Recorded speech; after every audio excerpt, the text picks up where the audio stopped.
हमेशा अपनी कामयाबियों को छोटा समझना, अपनी अचीवमेंट्स को दूसरों के सामने कुछ मत समझना। जो काम आप करना नहीं चाहते उस पर नो ना कह पाना, जज्बाती रवैया इख्तियार करना, दूसरों से इमोशनल होकर जज्बाती होकर हमदर्दी वसूल करना, एहसासे कमतरी का शिकार ठहरना।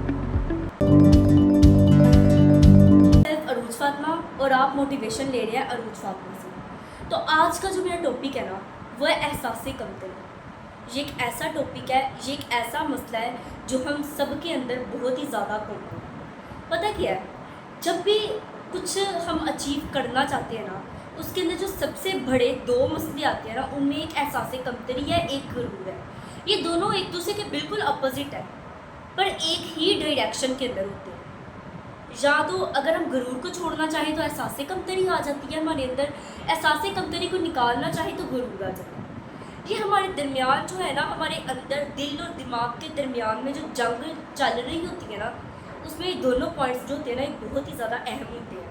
हमारी कामयाबी, हमारी सक्सेसफुलनेस और हमारी अचीवमेंट्स को पाने के लिए ना हमें इन दोनों मसलों से हमेशा लड़कर और इन्हें समझकर इन्हें सोल्व करके हमें आगे बढ़ना पड़ता है, वरना हम अपनी लाइफ में ना नाकाम रह जाते हैं। हम ना बाज़-औक़ात कोई हमसे ज़्यादा काम, अगर एग्जाम्पल ले लें, कोई हमसे अगर ज़्यादा काम याद करना ना और हम थोड़ा काम याद करके सुना रहे हैं टीचर को, तो हम क्या कहेंगे कि हम ज़्यादा वाले को देखेंगे, जबकि हम हमेशा ये भूल जाते हैं कि हमेशा छोटी कामयाबियाँ होती है ना।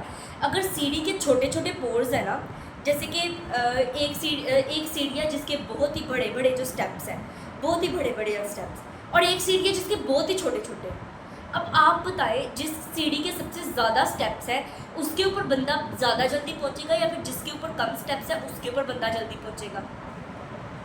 बंदा जो है ना, जो कम स्टेप्स वाली है ना सीढ़ी, उसके ऊपर जल्दी उसको पार कर लेगा।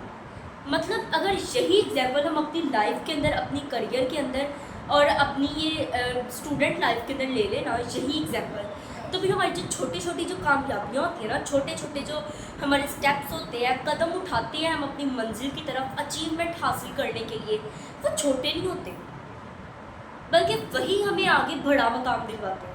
अगर हम पहली बड़ा स्टेप पार करने की कोशिश करेंगे ना तो फिर हम पहले ही नाकाम हो जाएंगे, पहले ही हम बड़ा स्टेप पार करने के चक्कर में हम गिर जाएंगे, पाँव फिसल जाएगा हमारा।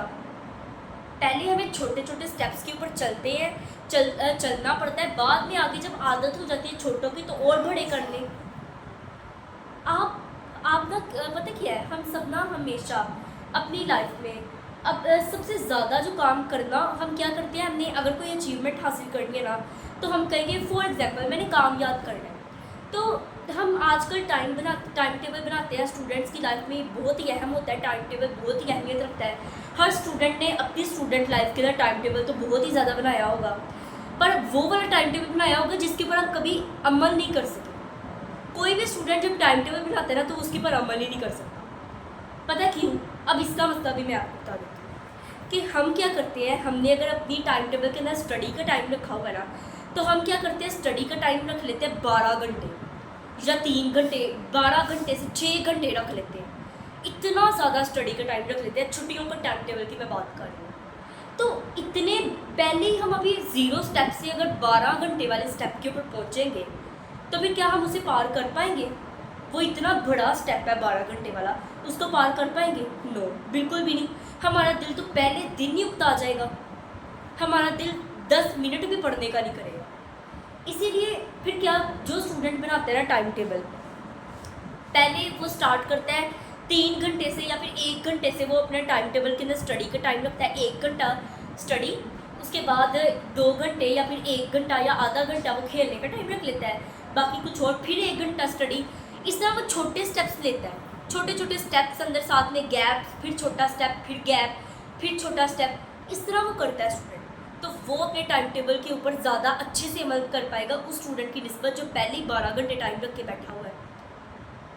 हमारी लाइफ में ना छोटे स्टेप्स जो होते हैं ना बहुत ही अहमियत रखते हैं।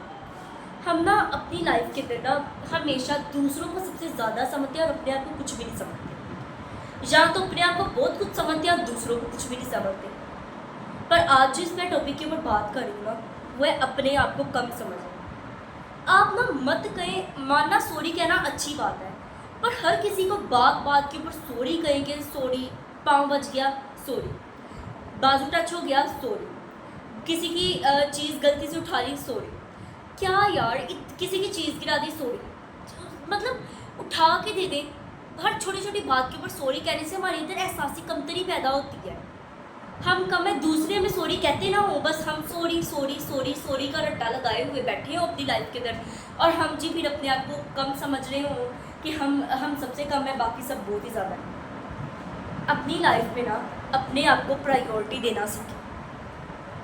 आप अपनी लाइफ के अंदर, अपनी आपकी लाइफ सिर्फ आपके लिए ही अहमियत रखती है, किसी और के लिए अहमियत नहीं रखती।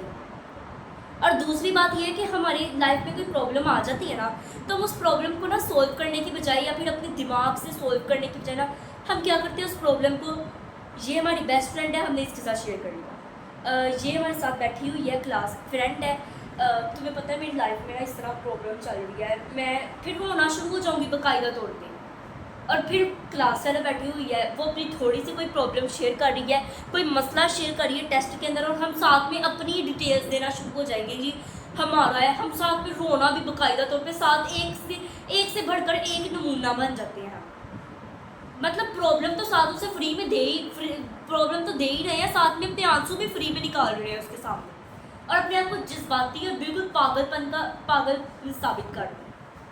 हमें ना अपनी लाइफ के अंदर ना समझदार होना पड़ता है। मतलब कोई हमारे साथ प्रॉब्लम शेयर कर रहा है, कोई बात नहीं, हम उसकी प्रॉब्लम सॉल्व करें, अच्छी बात है, पर खुद तो किसी और के साथ प्रॉब्लम ना शेयर किया करें ना। खुद हर किसी के सामने रो रहे हैं, क्लास के अंदर बैठे हैं रो रहे हैं, छोटी छोटी चीज़ों पे रो रहे हैं, जज्बाती हो रहे हैं, दूसरों से हमदर्दी बटोरने के लिए रो रहे हैं कि ये लोग तो मुझे मुंह लगाते नहीं है, अब क्या करूँगी, ये सारे मतलब ऐसे हैं, तो हम क्या करेंगे, अब क्या करेंगे, मैं रोना शुरू कर देती हूँ, इन्हें अपने प्रॉब्लम्स लाना शुरू कर देती हूँ, सब कुछ पे तवज्जो हो जाएंगे, मुझे हमदर्दी देंगे, कोई मुझसे अच्छे से रवैया तो करता नहीं है, हमदर्दी भी तोड़ने के लिए रोते हैं।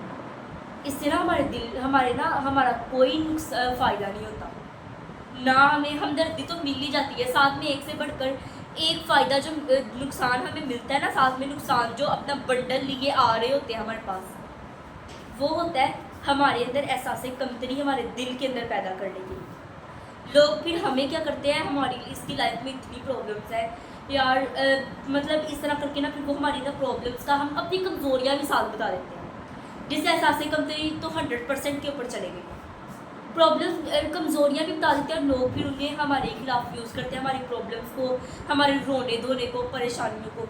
आप रोते हैं ना, जितनी भी जज्बाती हैं, आप दूसरों के सामने मत रो। रात का वक्त होता है ना, नमाज़ पढ़ते हैं, नमाज में अल्लाह के सामने रो लिया करें। नहीं रो सकते, नमाज अगर सबके सामने पढ़ते हैं, नहीं रो सकते, तहज्जुद की नमाज़ पढ़ लिया करें, तब कोई भी नहीं उठा होता, तहज्जुद की नमाज में अल्लाह के सामने रो लिया करें। अगर फिर भी अगर टाइम नहीं ना मिलता, तो सिर्फ और सिर्फ अपने दिल में रो लिया करो, पर लोगों के सामने कभी मत रोइए। अपने आप को एहसास कमतरी का शिकार मत कीजिए, अपने आप को प्रायोरिटी देना सीखिए, और अपनी जान को सिर्फ और सिर्फ अपने लिए अहमियत देना सीखिए। तो आज का मेरा ब्लॉग यही था। उम्मीद है आप सबको इस मोटिवेटेड टॉपिक के ऊपर मेरा जो मकसद था आज आपको समझाने का वो समझ आया होगा। तो अब बाकी टॉपिक्स मैं आपको कल बताऊँगी। अल्लाह हाफ़िज़।